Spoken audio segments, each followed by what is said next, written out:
가끔 저 그렇게 기도하거든요. 하나님, 우리가 기도할 때 하늘의 문이 열리게 해주십시오.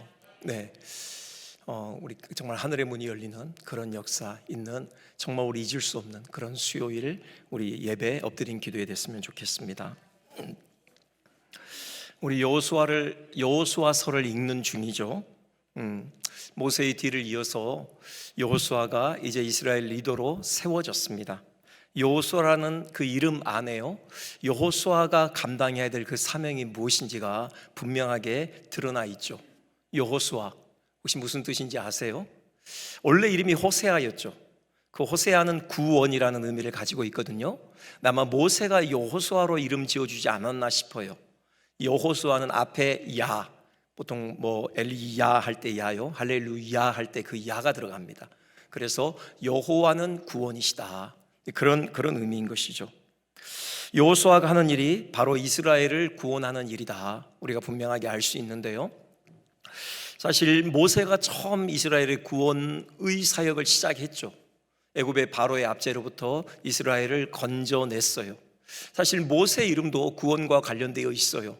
여러분께서 아시겠지만 물에서 건짐을 받았다라는 그 의미를 담고 있는 이름이잖아요. 근데 구원이라는 것은 이스라엘이 단지 애굽의 압제로부터 벗어나는 것만이 아니죠. 더 나가야 되죠. 하나님께서 약속하신 가나안 땅에 들어가야 하는 것이에요. 그 땅을 기업으로 얻어 그 땅에 정착하여 사는 것까지가 구원의 완성인 것이죠. 모세가 그 일을 다 이루지는 못해요. 애굽에서 이스라엘을 건져내왔고요, 광야 40년 여정 통과했고 이제 요단강 동편까지 이스라엘을 이끌고 왔죠. 거기까지가 모세에게 주어진 사명이고요, 이제 그 구원의 바톤이 여호수아에게 이어지는 것입니다. 이제 여호수아가요, 이스라엘 백성이 이끌고 요단강을 건너가죠. 가나안 정복 전쟁을 통해서 그 땅을 차지해요. 그리고 이스라엘 각 지파에게 그 땅을 분배해 주는 것이죠. 여기까지가 구원의 완성이에요. 이 여호수아가 이 일을 감당하는 것입니다.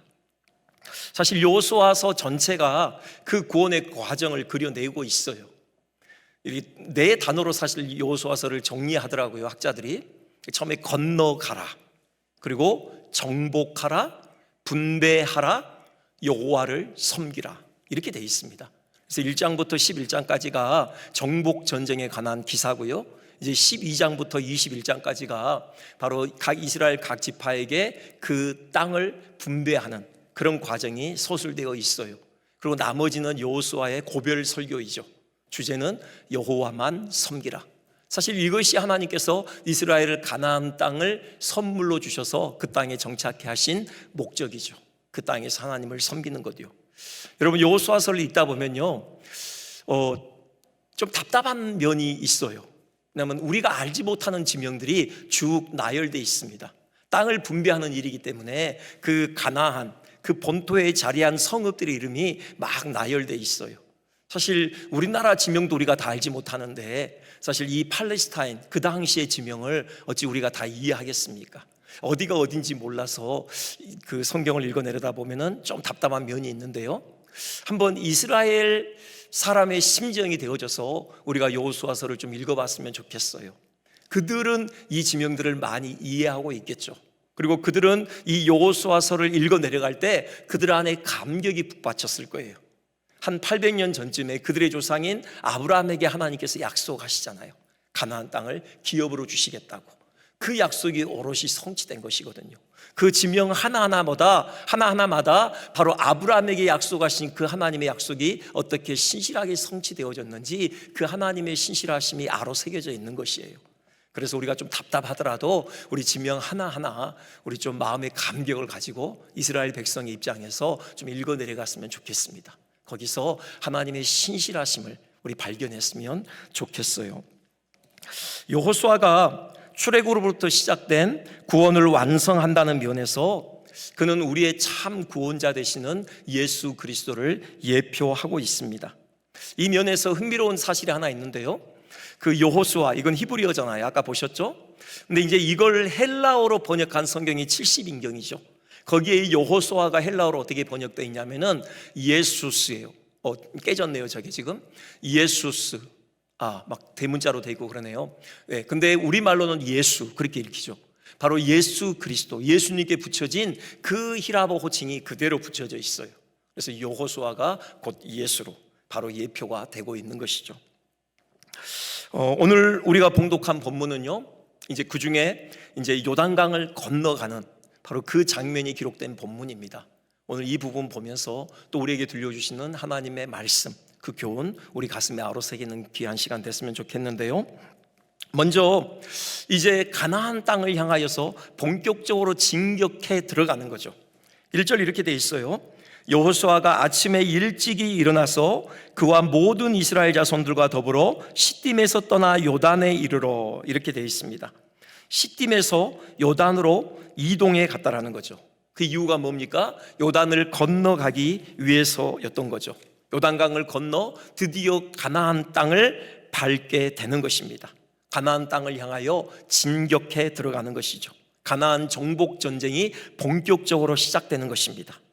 이 순간이요, 참으로 의미심장한 것은 38년 전의 사건과 대조되기 때문에 그래요. 38년 전 이스라엘이 애굽에서 나와서 광야를 얼마간 통과해서 가나안 땅 남단에 섰잖아요. 남쪽 경계 가데스 바네아에 섰었죠. 그 가나안 땅을 눈앞에 뒀어요. 그런데 그 눈앞에 있는 가나안 땅에 들어가지 못하고 그만 거기서 발길을 돌리잖아요. 그래서 그것 때문에 하나님의 징계를 받아 38년간 광야를 헤매야만 했던 것이죠. 출애굽 1세대가 광야에서 다 쓰러지기까지 그들은 광야를 맴돌아야 했어요. 자, 이번에도요, 지금 똑같은 순간에 직면한 것입니다. 38년 후에요. 이번에는 그 가나안 동편 경계에 이들이 섰어요. 요단강 동편에 선 것이죠. 이제 요단강을 건너가면 가나안 땅을 밟게 되는 것입니다. 이들도 선택의 기로에 섰죠.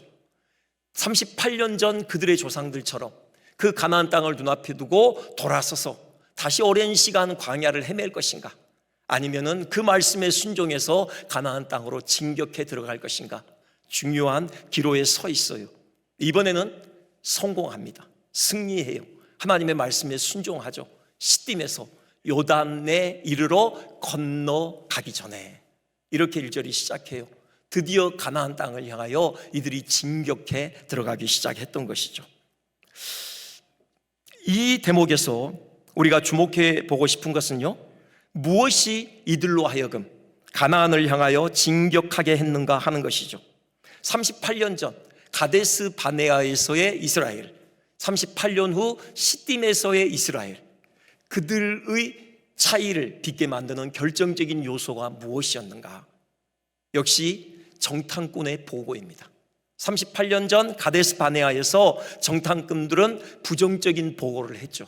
우리 올라가면 다 죽는다. 우리 그들 앞에서 메뚜기와 같은 존재다. 그 부정적인 보고를 듣고 이스라엘 백성들의 마음이 무너져 내렸던 것이죠. 좌절하고 그대로 주저앉아 버렸어요. 그런데요, 이번에도 똑같이 정탐꾼들의 보고가 있었어요. 근데 38년 전 보고와는 다르게 순전히 믿음의 보고였던 것이죠. 2장 24절 이렇게 되어 있습니다. 여호수아에게 이르되 진실로 여호와께서 그 온 땅을 우리 손에 주셨으므로 그 땅의 모든 주민이 우리 앞에서 간담이 녹도이다. 이렇게 보고해요. 참 군더더기 없이 깔끔해요. 단 2줄로 이루어져 있거든요. 이들이 가나안 땅을 정탐한 것에 대한 총평, 하나님께서 그 땅을 우리에게 주셨습니다 라는 거예요. 그리고 그 총평에 대한 근거가 뭐냐? 지금 그 땅의 주민들이 우리 때문에 간담이 녹아 있습니다 라는 거예요. 하나님께서 그 땅을 우리에게 주셨다. 그들의 간담이 우리 때문에 지금 녹아 있다. 두려움에 떨고 있다. 우리 주저할 필요가 없다. 지금 빨리 진격해 들어가자. 하나님께서 우리에게 주시는 그 땅 차지합시다. 이렇게 보고했던 것이죠. 이 보고를 듣고서 이스라엘이 고무되어졌습니다. 그래서 가나안 땅으로 진격해 들어갈 용기를 얻게 된 것이죠. 드디어 시딤에서 이제 가나안 땅을 향하여 움직이기 시작했던 것입니다. 그런데요, 여기서 또 한 가지 흥미로운 대목을 우리는 주목해 봐야 해요. 지금 이 두 정탐꾼이 달리 정탐 활동을 벌인 게 없어요. 그 보고 내용 다시 보면요, 이렇게 돼 있죠. 진실로 여호와께서 그 온 땅을 우리 손에 주셨으므로 그 땅의 모든 주민이 우리 앞에서 간담이 녹도이다. 이 보고만 들으면요, 이들이 무슨 대단한 첩보 활동을 한 것처럼 보여요. 마치 가나안 전역을 돌아다닌 것처럼 보여요. 그런데요, 실상은 그렇지 않습니다. 이들이 가나안 땅에서 벌인 정탐 활동이라고는 고작 한 여인과 잠깐 동안 대화를 나눈 것뿐이에요. 바로 여리고 기생 라합의 집에 들어갔던 것이죠. 어떻게 보면 이들의 스파이 활동은 실패예요. 그냥 기생 라합의 집에 자기들은 몰래 들어갔다고 생각했는데 발각되고 말죠. 그들이 이스라엘 사람인 것까지 사람들에게 발각되어져요. 여리고 왕이 군대를 파견하잖아요. 그들을 잡기 위해서. 라합의 기지가 아니었다면 그들은 잡혀서 죽임을 당했을 것이고 또 이스라엘의 사기를 크게 떨어뜨렸겠죠. 어떻게 보면 이들은 스파이로서 참 실패한 거예요. 자, 그런 상황에서요, 라합과 잠깐 대화를 나눴고 또 그 밤중에 몰래 그 창문을 통해서 도망쳐 나왔죠. 이들이 어디로 움직였습니까? 산으로 도망을 가요. 거기서 3일 동안 숨어 있었습니다. 그들을 지금 잡으러 다니는 그 체포조의 눈을 피해서 3일간 숨어 있었어요. 그리고 나서 어디로 왔죠? 바로 그 길로 요단강을 건너서 이스라엘 본 진영으로 돌아왔어요. 이들이 한 게 없어요. 전부 밤에 움직였을 거예요. 그러니 제대로 정찰 활동을 벌이지도 않았다고요. 고작 기생 라합과 잠깐 대화를 나눈 것, 그뿐이에요. 그런데 이들이 지금 이렇게 확신 있게 보고를 하고 있는 것이죠. 하나님께서 그 온 땅을 우리에게 넘기셨다. 그 땅 주민들의 마음이 우리 때문에 두려움에 떨고 있다. 자신 있게 얘기해요. 이게 어디서 왔을까요? 라합의 입에서부터 온 것이에요. 라합의 그 믿음의 고백을 이들이 그냥 그대로 옮기고 있는 것입니다. 2장 9절 보면 라합이 그들에게 이렇게 얘기하죠. 여호와께서 이 땅을 너희에게 주신 줄을 내가 아노라. 우리가 너희를 심히 두려워하고 이 땅 주민들이 다 너희 앞에서 간담이 녹나니. 똑같죠? 지금 두 가지잖아요. 이 땅을 이스라엘에게 주셨다. 그리고 바로 이 땅 주민들이 이스라엘 앞에서 간담이 녹고 있다. 심히 두려움에 떨고 있다. 그냥 이 두 정탐꾼은요, 라합에게서 들은 그 믿음의 고백을 그냥 그대로 옮겼을 뿐이에요. 여러분, 이게 놀라운 일을 일으킨 것입니다. 이 보고에 의해서 이스라엘이 고무된 것이죠. 그리고 본격적으로 가나안 땅을 향한 여정을 힘차게 시작하게 된 것이에요. 아침 일찍부터 서둘러서 요단을 향하여 이동을 시작한 것이죠. 우린 여기서요, 한 사람의 믿음의 고백이 지닌 위력이 얼마나 강력한 것인지를 보게 되는 거예요. 라합 한 사람의 믿음이요, 믿음의 그 고백이 200만 명이나 되는 이스라엘을 움직인 것이죠. 라합의 믿음의 고백이 이스라엘의 믿음의 행보를 이끌어낸 것입니다. 38년 동안 이루지 못했던 그 놀라운 역사를 라합 한 여인의 믿음의 고백이 이루어내는 것입니다. 여러분, 이게 바로 믿음의 고백이 지닌 위력이에요. 여러분, 우리가 좀 그런 사람 됐으면 좋겠어요. 우리 라합처럼 우리 믿음의 고백을 통해서 여러분, 우리 자신의 인생뿐만이 아니라 우리 가족, 우리 교회, 우리가 속한 공동체, 나아가서 이 민족의 향방이 바뀌는 그런 놀라운 역사의 그런 진원지가 되어졌으면 좋겠어요. 여러분, 유재석 다 잘 아시죠? 국민 MC죠. 그가 평소에 이 말과 관련해서, 이 의사소통과 관련해서 철칙처럼 지키는 몇 가지 준칙이 있더라고요. 그 중에 몇 가지만 소개하면 저건 마지막이고요. 몇 가지만 소개하면 이런 것들이 있습니다. 말을 독점하면 적이 많아진다. 적게 말하고 많이 들어라. 들을수록 내 편이 많아진다. 그리고요, 목소리의 톤이 높아질수록 뜻은 왜곡된다. 흥분하지 마라. 낮은 목소리가 힘이 있다. 귀를 훔치지 말고 가슴을 흔드는 말을 하라. 듣기 좋은 소리보다 마음에 남는 말을 하라. 또 있습니다. 칭찬에 발이 달렸다면 험담에는 날개가 달려있다. 나의 말은 반드시 전달된다. 허물은 덮어주고 칭찬은 자주 하라. 그리고 이제 제 눈에 가장 들어왔던 바로 그 명제가 이겁니다. 입술의 30초가 마음의 30년이 된다. 나의 말 한마디가 누군가의 인생을 바꿀 수도 있다. 너무 그럴듯하지 않습니까? 여러분 그렇잖아요. 라합의 그 믿음의 고백 한마디가요 38년 동안 이루지 못했던 그 이스라엘의 운명을 바꿔놔요. 그럼 가나안 땅을 향하여 자신 있게 진격해 들어가는 믿음의 행보를 이끌어낸다고요. 믿음의 고백의 위력은 이런 것입니다. 우리 믿음의 고백의 사람 됐으면 좋겠어요. 우리 입에서 나오는 말마다 믿음의 말이 나왔으면 좋겠어요. 하나님께서 어떻게 우리의 삶 가운데 역사하실지 그 하나님의 역사를 선포하고 증거하는 믿음의 사람들 되시기를 주님의 이름으로 축원드립니다. 그 텍사스 주립대 연구소의 발표에 의하면요, 사람은 하루에 약 16,000개의 단어를 사용한대요, 보통. 그런데 그 사용하는 단어 속에는요, 우리의 지문이 묻어 있는 거예요. 마치 나이테가, 그 나무의 나이테가 그 나무의 전체를 설명해 주듯이 우리가 사용하는 우리 말, 우리 단어가요, 우리가 어떤 사람인지를 오롯이 드러낸다라는 거죠. 우리의 정체성, 우리의 신념, 어떤 우리의 인생관, 이런 것들이 다 우리의 단어에 오롯이 새겨진다라는 거예요. 그런데 특별히요, 어떤 목사님께서 하신 말씀인데, 믿음의 사람과 믿음이 없는 사람, 이것을 가르는 중요한 단어가 있대요. 바로 접속사예요. 이런 거죠. 보통의 경우에 우리가 흔히 사용하는 접속사는요, 그래서이죠. 예를 들어서요, 저 문제는 넘기 힘듭니다. 그래서 포기합시다.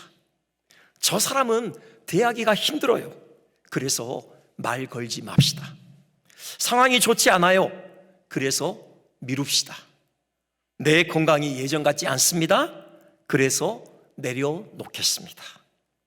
이렇듯 우리가 본 대로, 느낀 대로, 또 상황에 처한 대로 자연스럽게 반응하다 보면요, 우리 입에서 그래서라는 접속사가 나오게 돼요.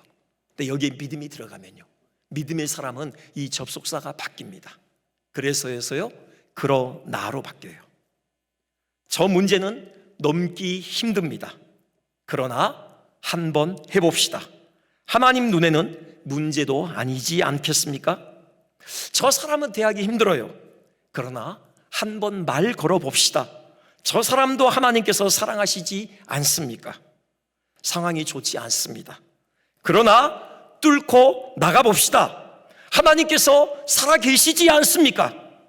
내 건강이 예전 같지 않습니다. 그러나 계속 해봅시다. 하나님께서 건강 주시지 않겠습니까? 똑같은 상황이라도요, 그래서라는 접속사를 쓰느냐, 그러나라는 접속사를 쓰느냐, 이게 바로 믿음의 사람과 믿음이 없는 사람을 가르는 중요한 지문과 같은 거예요. 우리 믿음의 사람 됐으면 좋겠어요. 여러분, 우리의 믿음의 고백을 통해서 우리 자신의 인생이 변화되고 나아가서 우리 주변의 사람들의 인생을 바꾸는 은혜의 통로 되시기를 다시금 주님의 이름으로 축원드립니다. 근데 이 믿음의 고백을 위해서요, 우리에게 요구되는 게 있어요. 우리의 눈을 들어서 끊임없이 하나님을 바라보는 거죠. 여기 지금 본격적인 가나안 땅을 향한 진격을 앞두고요, 여호수아가 이스라엘 백성에게 요구하는 일이 있습니다. 3절에 나오죠. 너희는 레위 사람 제사장들이 너희 하나님 여호와의 언약궤 매는 것을 보거든 너희가 있는 곳을 떠나 그 뒤를 따르라. 그래요. 그러니까 언약궤가 움직이는 것을 보고 그 언약궤를 따라가라는 거죠. 지금 두 가지 동사가 사용되고 있죠. 보고 따르라는 것입니다. 언약궤를 보고 언약궤를 따르라는 것이죠. 언약궤를 보라, 이게 뭘 의미하는 것입니까? 언약궤가 뭐죠? 하나님의 임재의 상징이잖아요. 하나님의 보좌와 같은 것이죠. 그 위에 그 속죄소, 그룹과 그룹 사이에 하나님께서 좌정에 계시는 것으로 여겨져요. 곧 하나님께서 이스라엘의 왕이시고요, 언약궤는 그 이스라엘의 왕이신 하나님의 왕좌라고 할 수 있는 것이죠. 그러니 언약궤를 바라보라, 이것은 하나님을 바라보라는 거예요. 하나님에게서 우리의 시선을 떼지 말라라는 것이죠. 이것이 우리로 하여금 믿음의 고백을 빚어내게 만드는 비결이고요, 이것이 이스라엘로 하여금 승리하게 만드는 비결이라는 것입니다. 이스라엘 앞에 펼쳐질 가나안 정복 전쟁이요, 만만치 않아요. 4절 보면 이런 말씀이 있습니다. 너희가 이전에 이 길을 지나보지 못하였음이니라. 물론 그들 중에 가나안 땅을 밟아보지 못한 사람이 대부분이었죠. 여호수아와 갈렙, 그리고 잠깐 동안 가나안 땅을 정탐했던 그 정탐꾼 외에 아무도 가나안 땅을 밟아보지 못했어요. 가나안 행은 그들에게 초행길이 분명합니다. 하지만 그런 의미만은 아니에요. 가나안 정복 전쟁의 여정은 지금까지 이스라엘이 경험한 것보다 훨씬 더 험난한 여정이다. 지금 그런 의미가 담겨 있는 것이죠. 이스라엘이 여러 전쟁을 이미 치렀습니다. 하지만 지금까지 치른 그 전쟁보다도 비할 수 없이 큰 규모의 전쟁을 치르게 된다는 의미예요. 가나안에요, 터를 잡고 살고 있는 원주민들이 공식적으로만 7족속이었죠. 그들과 전쟁을 해야 돼요. 특히요, 그 강력한 해양 민족 블레셋이 터를 잡고 살고 있었어요. 그들은 일찍부터 철기 문명을 받아들였습니다. 당시 가장 강력한 무기는요, 철병거를 사용하고 있었어요. 그들과 한판 전쟁을 벌여야 하는 것이죠. 결코 만만치 않은 여정이 그들 앞에 펼쳐질 것이에요. 특히요, 지금 그들 눈앞에 펼쳐진 장애물만 해도 만만치 않아요. 요단강이요. 지금 시기가 곡식 거두는 시기라고 했어요. 이때는요, 요단 강물의 수위가 최고로 높아지는 때입니다. 그 물의 깊이가요 3m에서 4m에 이르고요, 그 폭이 1.6km까지 된다. 그런 자료가 있습니다. 여인들, 자녀들, 아이들, 가축들 다 데리고 200만이나 되는 이스라엘이 건너기에는 언감생심이죠. 엄두를 낼 수 없는 그런 장애물이 눈앞에 펼쳐져 있는 것입니다. 그러니 이 길을 지나보지 못하였음이니라. 여러분, 그 말이 꼭 들어맞는 거예요. 어떻게 해야 됩니까? 그들의 시선을 주변 환경으로부터 하나님께로 향해야 하는 것입니다. 바로 하나님의 임재의 상징인 언약궤를 바라봐야 하는 것이에요. 그럴 때 그들은 어떤 상황에서도 용기를 잃지 않을 수 있어요. 왜? 그들의 왕이신 하나님께서 그들 앞서 행하시면서 그들에게 길을 열어주실 것이거든요. 강한 용사이신 그 하나님께서 그들을 대신 싸움을 싸워 주실 것이에요. 그 언약궤를 바라보고 그 언약궤를 따라가는 한 그들 앞에 승리가 펼쳐질 것이에요. 그들은 두려움을 사로잡히지 않고 용기를 가지고 그 가나안 정복 전쟁의 그 여정을 향하여서 한 걸음 한 걸음 담대하게 내디딜 수 있는 것이죠. 우리가 이 땅에서 승리하는 비결, 바로 여기에 있습니다. 우리의 시선을 하나님께 두는 것이죠. 하나님의 영광을 주목하는 것입니다. 우리의 시선이요, 우리를 둘러싸고 있는 주변의 환경에 압도되면 우리의 마음은 요동할 수밖에 없어요. 우리의 행보는요, 갈피를 잡지 못하게 되는 것입니다. 허탄한 것에 우리의 마음을 빼앗기고요, 두려움에 붙들리게 돼요. 늘 영의 눈이 열려 하나님을 바라봐야 해요. 우리에 앞서 우리의 길을 여시고 우리에 앞서 우리 대신 싸움을 싸우시는, 그래서 우리에게 승리를 안기시는 그 하나님의 영광을 주목해야 하는 것이죠. 이런 우스개 이야기 들어보셨습니까? 그 연로하신 부모님을 이제 큰맘 먹고 돈을 모아서 해외 여행을 시켜드렸어요. 이제 여행에서 돌아온 부모님께 자녀가 뿌듯한 마음으로 정말 그 기대를 가지고 물었죠. 그래요, 부모님 많이 구경하고 오셨습니까? 그때 부모님이 이렇게 답변합니다. 노란 깃발만 보고 왔다. 가이드가요, 해외에서 이들을 잃어버릴 것을 염려해서 깃발만 보고 따라오십시오 그랬더니 진짜 이분들이 말 그대로 노란 깃발만 보고 따라다닌 것입니다. 우스갯소리이지만 우리 그리스도인의 삶의 태도가 어떠해야 하는지 도전을 주는 이야기예요. 우리 하나님만 보고 가야 돼요. 하나님을 향하여 우리의 시선을 둔다. 이건요, 실질적으로 하나님의 말씀에 귀를 기울이는 것으로 이루어져요. 하나님의 말씀에 창념하고 그 말씀에 오롯이 순종하는 것이죠. 여기 언약궤를 보고 언약궤를 따라간다. 이미 그 사실 안에 내재되어 있는 것이 바로 이거예요. 여러분, 그 언약궤 안에 뭐가 있어요? 하나님의 말씀이 새겨진 돌판이 있잖아요. 그냥 언약궤를 본다는 건요, 하나님의 말씀을 본다는 거예요. 하나님의 말씀에 귀를 기울인다라는 거죠. 언약궤를 따라간다는 것은요, 하나님의 말씀을 따라간다는 것입니다. 하나님의 말씀에 오롯이 순종한다는 것을 의미해요. 처음 여호수아가 모세의 뒤를 이어서 이스라엘의 리더가 됐을 때 하나님께서 여호수아에게 요구하신 명령이 바로 이거였어요. 여호수아 1장 8절 우리가 잘 알고 있잖아요. 우리 같이 한번 봉독해 볼까요? 이 율법책을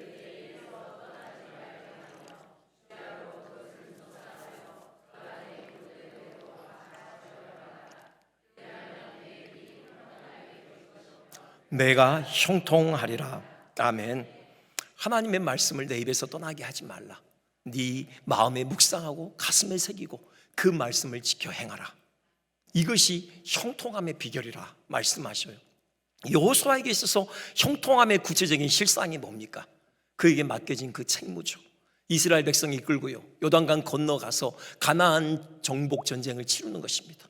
그 전쟁에 승리해서 가나안 땅을 차지해서 이스라엘 백성들에게 기업으로 분배해 주는 거죠. 이 일의 승리, 성공의 비결이 뭐냐? 하나님의 말씀에 순종해 있다라는 거예요. 지금 전쟁 준비를 하고 있는 것 아닙니까? 전쟁 준비에 대해서 일러주시는 거예요. 보통 전쟁 준비하면요, 지금 전력을 평가하는 거죠. 군인의 수가 얼마고 그들이 가지고 있는 무기 체계가 뭐고 부족한 것이 뭔지 그것을 보강해야 되지 않습니까? 또 전략을 수립해야죠.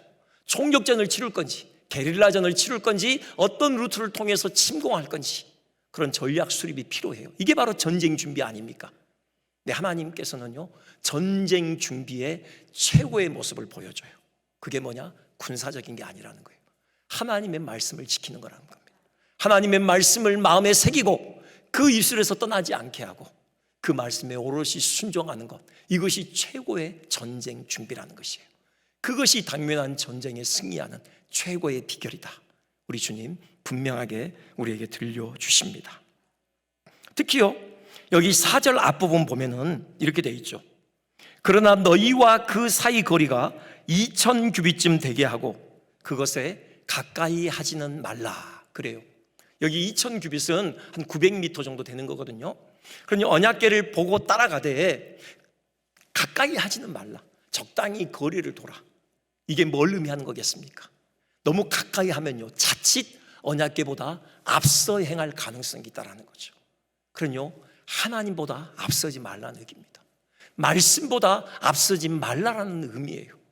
여러분, 우리가 열정이 충만하다 보면은 또 내가 익히 아는 어떤 그런 여정이 나오게 되면은 그냥 하나님 말씀 제치고 하나님 제치고 우리가 앞서 행할 수 있어요. 그러지 말라는 것입니다. 여러분, 축구에요, 규칙 중에 오프사이드라는 게 있습니다. 아시죠? 그 공격할 때, 패스할 때요, 그 공보다도 우리 선수가 앞에 있으면은 그때 오프사이드 반칙에 걸리는 거예요. 그때 아무리 멋지게 골을 넣더라도요, 그 골은 골인으로 인정이 안 돼요. 마찬가지입니다. 우리가 하나님의 말씀보다 앞선다면은 그건 오프사이드 반칙이에요. 우리 마음대로 그 일이 이루어졌다고 하더라도 하나님께서는 그걸 인정하지 않으셔요. 우리가 아무리 멋들어지게 골을 집어넣었다고 하더라도요, 하나님 앞에서는 결코 골인으로 인정이 안 되는 것입니다. 어떤 경우에도 하나님의 말씀보다 앞서서는 안 돼요. 하나님의 말씀을 따라가야 하는 것입니다. 하나님의 말씀에 순종할 때 그것이 진정으로 우리의 인생을 승리로 이끄는 비결이다. 우리 이 사실 분명하게 마음에 새기기를 주님의 이름으로 축원드립니다. 한 가지 더 있죠. 우리가 승리를 경험하기 위해서 힘써야 될 또 한 가지 사실이 있습니다. 바로 성결이에요. 5절에 이렇게 또 여호수아가 백성에게 이르죠. 너희는 자신을 성결하게 하라. 그래요. 하나님께서 절대적으로 거룩하신 분이시잖아요. 따라서 우리가 하나님의 충만한 임재를 경험하려면 우리도 거룩해야 해요. 죄를 떨쳐버려야 하는 것입니다. 히브리서 12장 14절 보면요, 모든 사랑과 더불어 화평함과 거룩함을 좇으라고 해요. 이것이 없이는 아무도 주를 볼 수 없다고 하죠. 적극적으로 마태복음에서는 이렇게 말씀하죠. 마음이 청결한 자가 복이 있다. 바로 그는 하나님을 볼 것이다. 그렇게 말씀해요. 우리가 정결할 때, 성결할 때 우리는 하나님의 임재를 경험하게 되는 것입니다. 우리 영의 눈이 밝게 열려 우리를 향하여 미소 지으시는, 우리의 영혼을 붙들고 계시는 그 하나님의 영광을 주목하게 되는 것이에요. 그 5장으로 좀 넘어가 보면은 아무튼 우리가 참 새겨들어야 될 말씀들이 많이 있는데요, 그 중에 하나가 그 할례 사건입니다. 여러분, 이제 드디어 요단강을 기적적으로 건너갔어요. 이 길갈에 이제 진영을 펼쳤죠. 지금 사방에 적이 둘러싸여 있습니다. 이제 정말 그야말로 본격적으로 전쟁을 치러야 하는 그런 순간이에요. 그때 하나님께서 명하시잖아요. 제일 처음 명하시는 게 뭐예요? 할례를 행하라는 거잖아요. 여러분, 할례가 뭔지 아시죠? 당시에 마취제와 같은 그런 의학 장비가 없어요. 의료 장비가 없습니다. 여러분, 그 부싯돌로, 돌칼로 그 포피를 제거하면은요, 그 고통이 아주 심하죠. 아주 오랜 시간 몸살을 앓아야만 해요. 이게 의미하는 것은요, 자기들을 둘러싸고 있는 적들에게 무장해제하는 것이에요. 하나님께서 이 명령을 하셔요. 이유가 뭡니까? 승리의 궁극적인 비결을 일러주시는 거죠. 거룩이라는 것입니다. 성결해야 된다는 거예요. 그럴 때 하나님께서 임재하신다는 거죠. 그럴 때 이스라엘의 왕 되신 하나님의 임재로 충만하게 되고, 그들 앞서 하나님께서 행하심으로 그들로 하여금 승리의 행진이 펼쳐지게 하신다. 그 사실을 분명하게 깨우치시는 것입니다. 여호수아 5장 9절, 우리 한번 같이 한번 봉독해 볼까요? 여호와께서 여호수아에게 이르시되 내가 오늘 애굽의 수치를 너희에게서 떠나가게 하였다 하셨으므로 그곳 이름을 오늘까지 길갈이라 하느니라. 아멘. 그 할례가 하나님께 뭘 의미하는지를 분명하게 보여줘요. 애굽의 수치를 이스라엘에게서 떠나보내는 것입니다. 그 애굽적인 그 죄악된 습관들, 그 사고방식, 그 우상의 관습, 그 애굽의 죄악된 문화, 이런 것들을 드디어 하나님의 거룩한 백성에게서 떨쳐버리는 것을 의미해요. 그럼으로써 비로소 이스라엘이 하나님의 거룩한 백성이 되는 거고, 그들 가운데 하나님께서 함께 계시는 것이고, 하나님이 작정하신 그 승리의 행전이 이제 이스라엘을 통해서 힘차게 이어지게 되는 것입니다. 여러분, 죄악된 사고방식들, 그런 문화, 여러분 그런 관습들 우리 다 떨쳐버립시다. 우리 하나님의 백성답게 거룩한 삶을 이어갑시다. 바로 그 거룩의 삶의 현장에 하나님께서 충만히 임재하실 것이고요, 우리의 삶에 바로 승리의 길을 열어주실 것입니다. 정말 보란듯이 승리하게 하실 것이에요. 우리를 통하여 하나님께서 기대하시는 그 영광이, 그 생명 열매가 풍성하게 드러나고 맺혀지는 그런 복된 삶이 열리게 될 것입니다. 그런 은혜가 우리의 모두의 것이 되시기를 간절히 주님의 이름으로 축원드립니다.